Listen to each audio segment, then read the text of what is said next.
Nesta semana, a violência nas escolas, especialmente contra professores, foi destaque em razão de uma agressão sofrida por uma professora em Santa Catarina. Para falar sobre esse assunto, eu recebo agora a professora Cláudia Priori, que é diretora do Sindicato dos Professores de São Paulo. Olá, Cláudia, tudo bem? Boa tarde, Felipe, tudo bem? Boa tarde. Bom, a gente teve esse triste episódio aí nessa semana, dessa agressão dessa professora em Santa Catarina. A gente sabe que a violência nas escolas não é uma exclusividade de uma determinada região, ela acontece no país inteiro, não é também exclusividade de escola particular ou escola pública, acontece também nos dois casos. A gente tem dados aí da Secretaria Pública aqui de São Paulo, mostrando que são notificados aí 3 casos de agressão física por dia. E a gente sabe também que, infelizmente, na maioria das vezes, né, na maioria desses casos, tem um histórico de falta de estrutura familiar que essas crianças e adolescentes têm em casa. Claro que não justifica esse tipo de agressão que a gente viu, a professora com o rosto todo ensanguentado, machucado, lá da região de Santa Catarina. E aí eu te pergunto, o que então as escolas podem fazer para se proteger e para evitar episódios como esse, claro? Eu acho que um dos problemas mais sérios aí é que as escolas têm feito pouco, na verdade, né? Os professores estão muito vulneráveis, acabam sendo os grandes culpados aí de todos os problemas, né?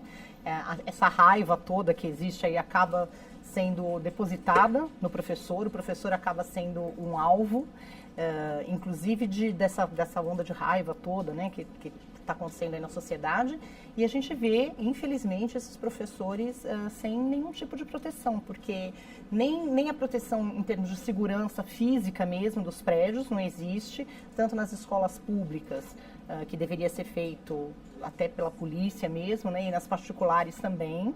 Existe um problema até de segurança, em muitas escolas existe um problema de segurança física, principalmente as que estão localizadas nos bairros, nas periferias, e as escolas mesmo, em termos de direção, pouco tem feito para proteger esses professores. Acho que é importante a gente lembrar que essa violência, a gente viu esse caso, que foi um caso que chamou muita atenção por se tratar de uma violência física brutal, mas nem sempre essa violência chega nesse nível e ela é grave do mesmo jeito. A gente vê hoje em dia, né, professores sofrendo violência psicológica, né, agressões verbais, enfim, isso é diário, né? E é bom ressaltar também que ganhou essa repercussão porque a própria professora denunciou isso nas redes sociais, né?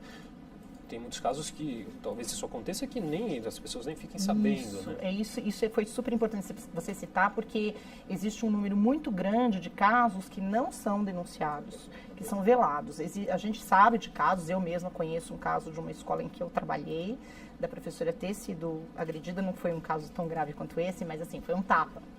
Não deixa de ser uma agressão grave. E que o que acontece é que as escolas, elas têm uma tendência de proteger o agressor e de dizer, a gente não pode expor porque é uma criança, tem o estatuto aí da criança e do adolescente, a gente não pode expor essa criança, então o caso não pode vazar, a gente tem que abafar. E o que aconteceu é que a professora foi mandada embora. Ao invés de ter uma ação aí, inclusive com a criança, que, enfim, tem uma violência aí desnecessária e de proteger o professor, aconteceu o contrário. Existem inúmeros casos de professores que sofrem violência e não denunciam por medo de perder o emprego, principalmente no caso da rede privada, né? Porque no caso da rede pública ele ainda tem alguma proteção aí de não perder o emprego. No caso da rede particular, o professor morre de medo de perder o emprego, então ele prefere se sujeitar às vezes a essa violência e não denunciar. E com isso a gente, inclusive, teria números muito maiores do que esses que a gente está vendo, né?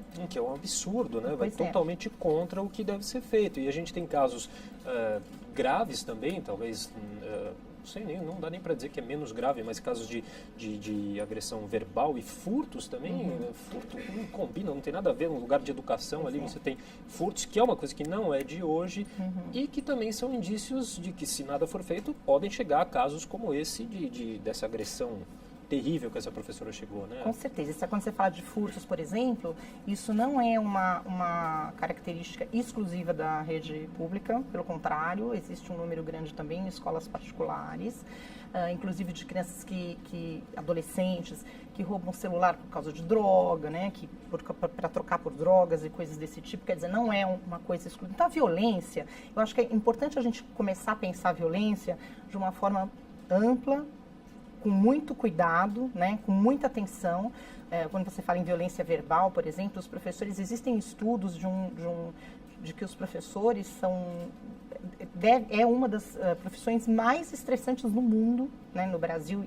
Isso atinge números assim astronômicos, com uma série de doenças decorrentes ao estresse que se causa, principalmente por causa da pressão psicológica. Essa pressão psicológica, ela vem com uma violência velada, né? A violência que você sofre no dia a dia, com a relação com os alunos, na relação com os pais, na relação com coordenação, enfim. Tudo isso possibilita um ambiente que vai se desgastando e que o professor vai sofrendo essa violência diariamente, então as relações ficam extremamente desgastadas. Num profissional que no mundo inteiro, né, um profissional extremamente respeitado, se a gente pensar, ninguém vira profissão nenhuma se não for por causa de um professor, né, ou por uma boa educação. Nenhum país se transforma se não for por uma boa educação. E aí a gente tem esse cenário triste da nossa educação, dessa violência. E aí, Cláudia, só para a gente finalizar, o que é preciso ser feito? Dá para mudar esse quadro? Eu acho que precisa ter um investimento sério aí de revalorização do professor.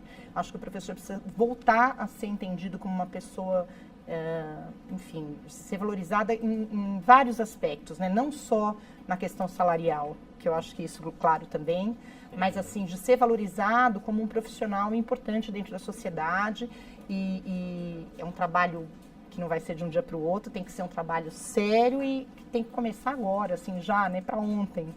A hora que você entender o professor de uma forma diferente, você vai entender a educação de uma forma diferente, e aí, com certeza, a gente vai ter menos problemas.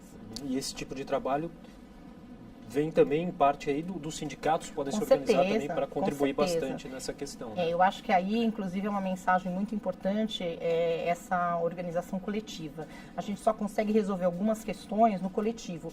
Enquanto o professor está sozinho, sofrendo dentro da sala de aula, ele não vai resolver o problema dele.